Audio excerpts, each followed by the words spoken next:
Ils sont connus, méconnus ou inconnus, ils sont ici ou là, ils pensent, font, agissent et tentent des choses, des projets de façon différente. Ils regardent le monde avec un autre point de vue et ils nous en font profiter. Bienvenue dans Face B.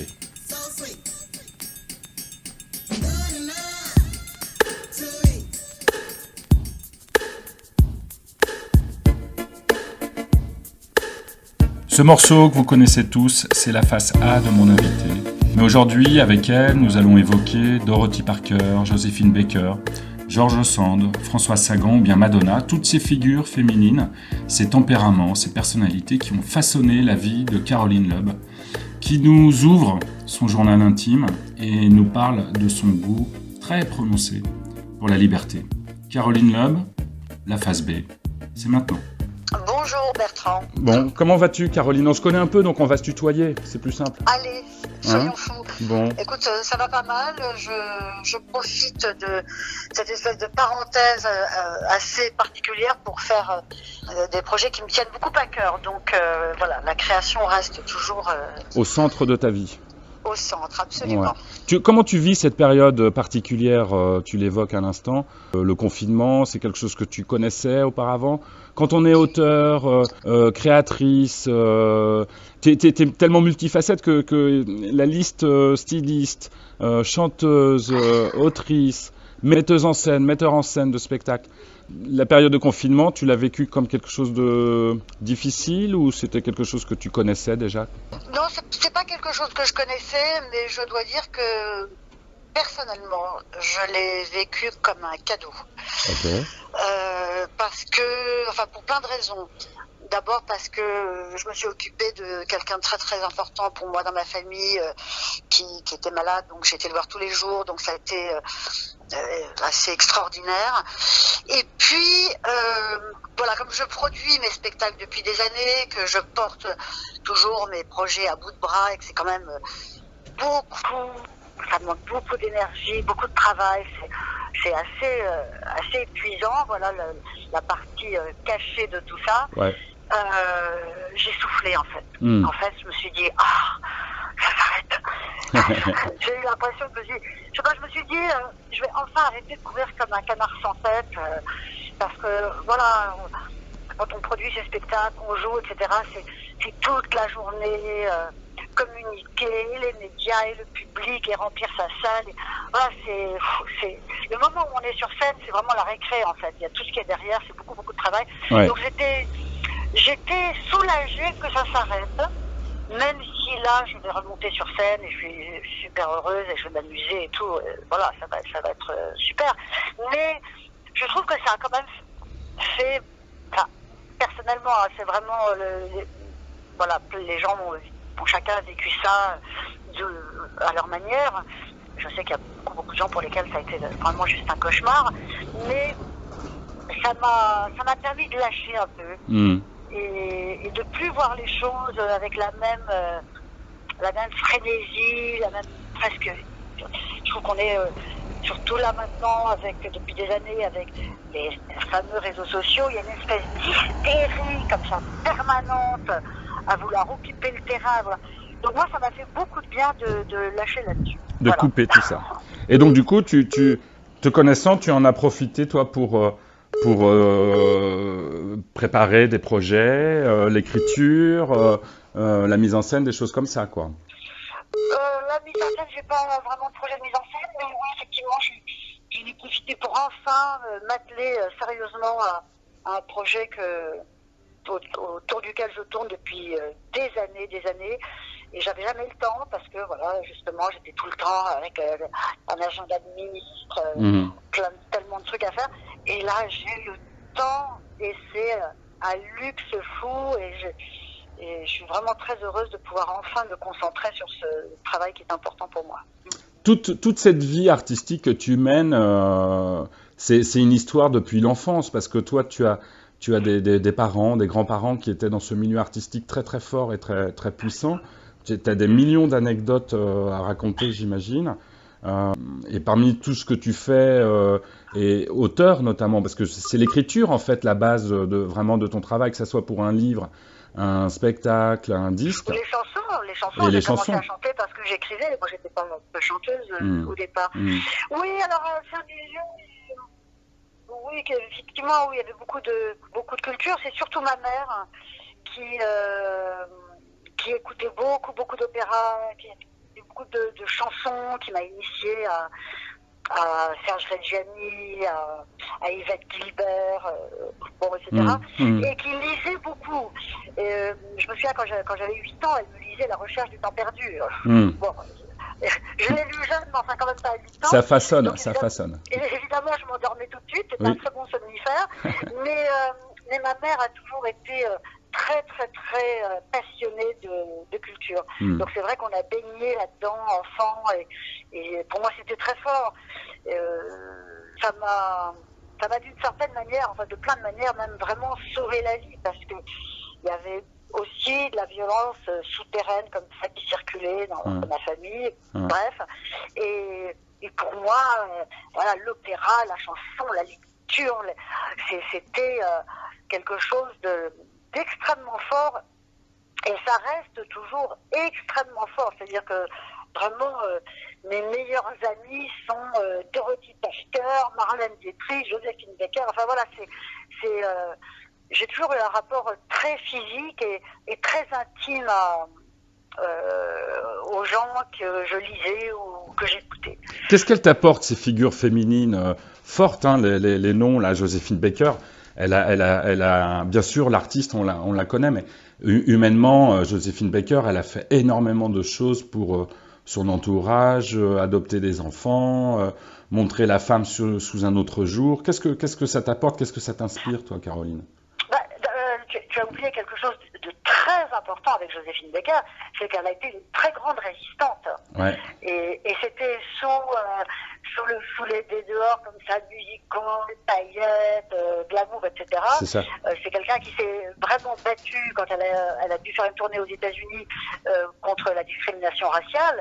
Elle a refusé des contrats, elle a refusé beaucoup d'argent parce que les conditions dans lesquelles les Noirs étaient reçus étaient immondes, et elle a été une très grande résistante. Bon, c'est-à-dire, pour ce qui est des figures féminines, pour moi, ça a été une rencontre très importante quand j'ai découvert Dorothy Parker, qui était une femme écrivain très connue, qui a en plus fondé le syndicat des auteurs aux États-Unis.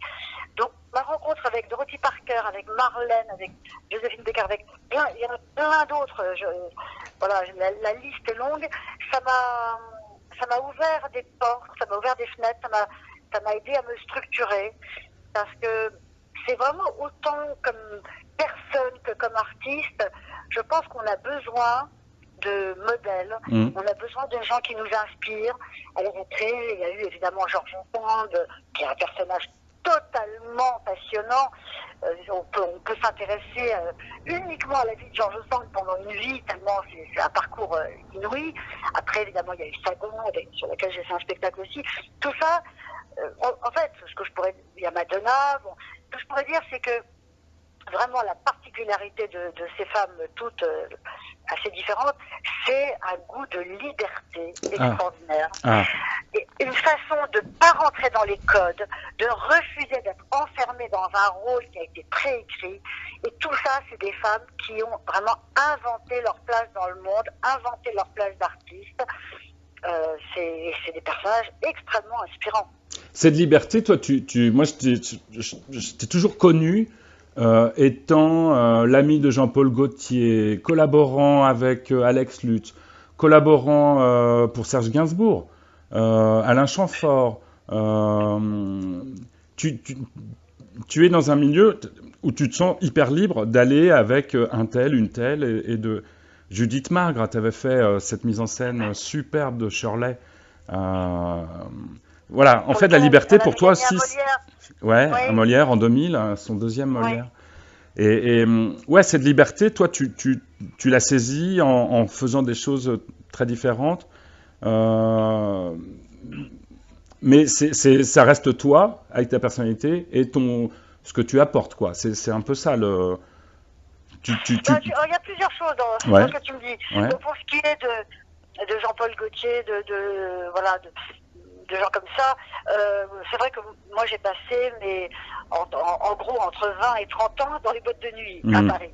C'était la folie du Palace, des Bains-Douches, etc. Et tous les plus grands créateurs des années 80 étaient là-bas. Les Mondino, les Jean-Paul Goude, etc. Donc pour moi c'était un peu la famille, quoi, parce que c'était les gens que je voyais le plus, puisque tout le monde était tous les soirs dehors. Ensuite, être libre, c'est un peu un combat de tous les jours, hein, quand même. Bien sûr.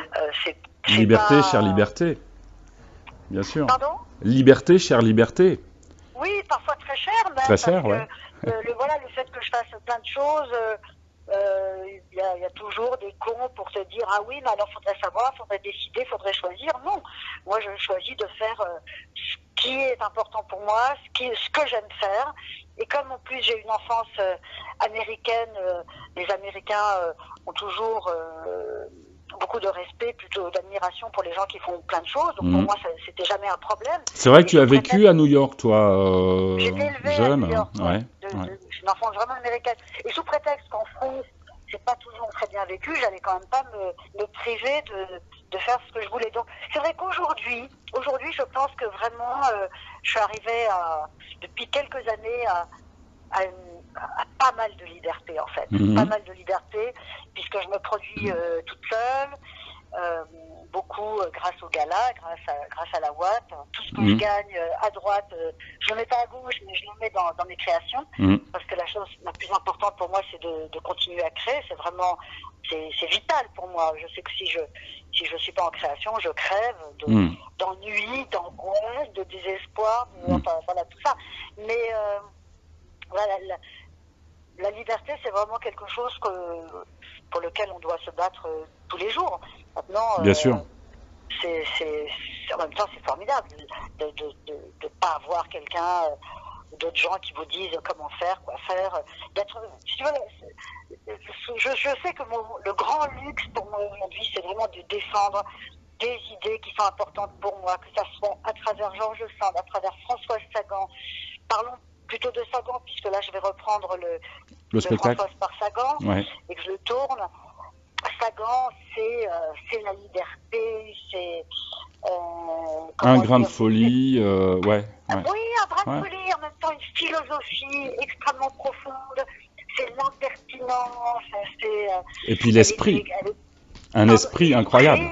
Ouais. Bien sûr, l'esprit a un sens des formules, des aphorismes, c'est ça. Mais tout ça avec une très grande profondeur. Moi, ce qui m'a frappé quand j'ai découvert les interviews de Sagan, c'est que c'est une philosophe, mais vraiment, hein, je ne déconne pas. Des réflexions sur la mort, sur le temps, c'est extrêmement profond. Sur l'amour, la relation à l'autre. Bien sûr.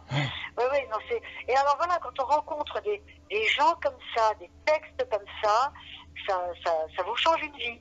Donc c'est vrai que depuis que j'ai 15 ans, 20 ans, ma vie a été marquée par toutes ces rencontres qui chaque fois étaient vraiment comme des histoires d'amour. Avec ces femmes, avec ces auteurs, avec ces chanteuses, avec ces actrices, évidemment aussi avec des figures masculines, bien sûr. Mais c'est vrai qu'en tant que femme, évidemment, les figures féminines sont d'autant plus saisissantes, parce que un parcours de femme libre, c'est quand même toujours un parcours fait de beaucoup d'embûches. C'est quand même toujours des femmes qui se sont plus ou moins fait traiter de putes. Ça, c'était un classique. Georges Sand, c'était ça. Madonna, n'en parlons pas. Bon, après, elle a joué beaucoup avec les codes. Elle a vraiment poussé le bouchon. Mais voilà, c'est des rencontres vraiment importantes. Et en tant qu'artiste, j'aime bien l'idée de transmettre comme ça à quel point pour moi tout ça a été important. Et quand je vois les gens qui sortent des salles, je vois que ça résonne. Peut changer des vies. Ça résonne. Des vies, bien sûr. Bien sûr, ça résonne. Un livre peut changer une vie, un film, bien sûr. Une chanson. C'est vachement important, quoi. Je reviens sur ce spectacle Sagan. J'ai l'impression, arrête-moi si je me trompe, mais que tu l'incarnes physiquement. Il y a eu tout un travail, pas de transformation, mais tu l'incarnes. Jusqu'à maintenant, c'était Caroline Loeb qui reprenait des chansons, Mistinguett. Là, tu incarnes. Il y a un travail d'actrice dans ce spectacle-là. Oui, alors ça a été vraiment la vision d'Alex Luth, qui était la perruque, la grande mèche blonde derrière laquelle elle se cachait. Les postures. Les postures. Il m'a donné quelques indications très simples, et qui ont vraiment fait tout de suite la blague, qui était mettre la voix plus dans les aigus, c'est-à-dire que Sagan, elle parle pas du tout comme je parle, et sur scène, c'est pas cette voix que j'ai, c'est une voix un peu plus voix de tête. Laisser les phrases ouvertes, parce que une des choses absolument merveilleuses avec Sagan, c'est que c'est quelqu'un qui doutait tout le temps. Donc l'importance du doute. Et puis effectivement, des attitudes un peu fermées, des nervosités. Mais ce qui est assez magique, c'est qu'en fait, c'était vraiment pas grand-chose, les indications, mais c'était essentiel. Et c'est ces petites choses qui ont fait que tout de suite le personnage était là. Et c'est vrai que quand j'arrive sur scène pour le Sagan ou en Sagan, je sais que c'est elle, mais c'est autant elle que moi, parce que comme c'est moi qui ai fait le montage du texte et qui ai eu l'idée de ce spectacle et qui ai choisi les textes, j'aime bien dire que c'est 100% elle et 100% moi. Donc c'est vraiment, c'est joli. Pour ça, un spectacle vraiment magique, parce que c'est une rencontre très intime et très profonde entre elle et moi, et souvent avec le public, bien sûr. Bah écoute, moi, je te souhaite une bonne tournée. Il y a quelques villes, tu peux nommer quelques villes dans lesquelles tu vas passer? Le 6 novembre, je vais être près de Lyon. Je vais reprendre le spectacle. Je vais reprendre mes 2 derniers spectacles, en fait, à Paris, à partir du 16 octobre à l'Archipel. Je vais jouer le vendredi et samedi à 17h le Sagan, et le samedi à 20h30 Chiche, qui est mon nouveau spectacle musical avec 2 musiciens merveilleux. Donc le samedi, je vais jouer mes 2 derniers spectacles. Pas mal. Sympa à faire. Et voilà, je vais jouer à Montpellier le Sagan, je vais jouer le Chiche le 26 novembre à Ézine, près de Bordeaux. Voilà, il y a des dates comme ça. Ok, on va les mettre sur le site. Oui. Comme on a parlé de Shirley tout à l'heure, le 1er octobre, s'il y a des gens qui entendent l'émission et qui sont dans le coin, que ça intéresse, je vais faire une lecture de Shirley, le texte que j'avais adapté, pour lequel j'avais mis en scène Judith Mag. Et c'est un texte que j'adore mettre au musée Soulage. Oh, joli. Très bel endroit, bravo. Voilà, ça fait des années que je veux visiter le musée Soulage. Enfin, je vais pouvoir le faire. Voilà. Plus une lecture de Shirley.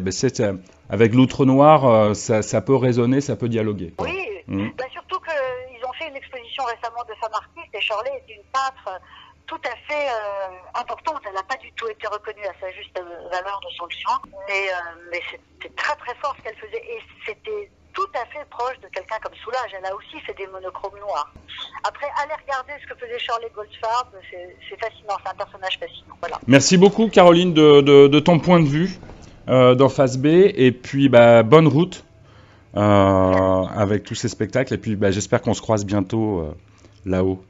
Voilà, Caroline Loeb est déjà repartie sur les routes pour présenter ses 2 spectacles, Chiche et Françoise par Sagan, qu'elle joue partout en France, dans des salles à jauge adaptées, bien entendu.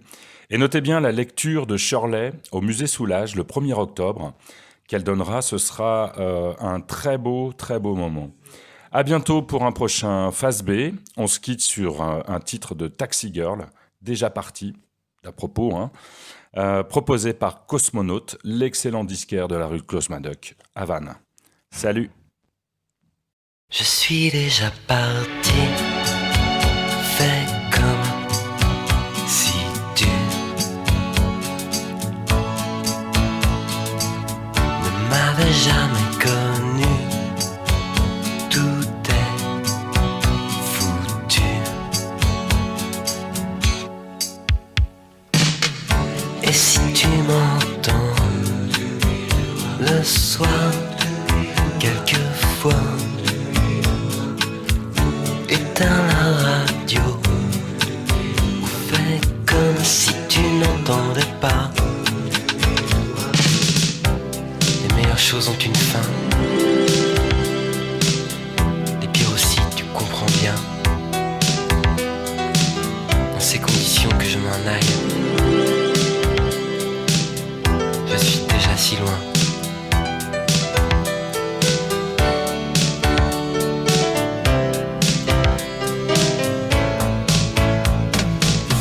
Je suis déjà parti, fais comme si tu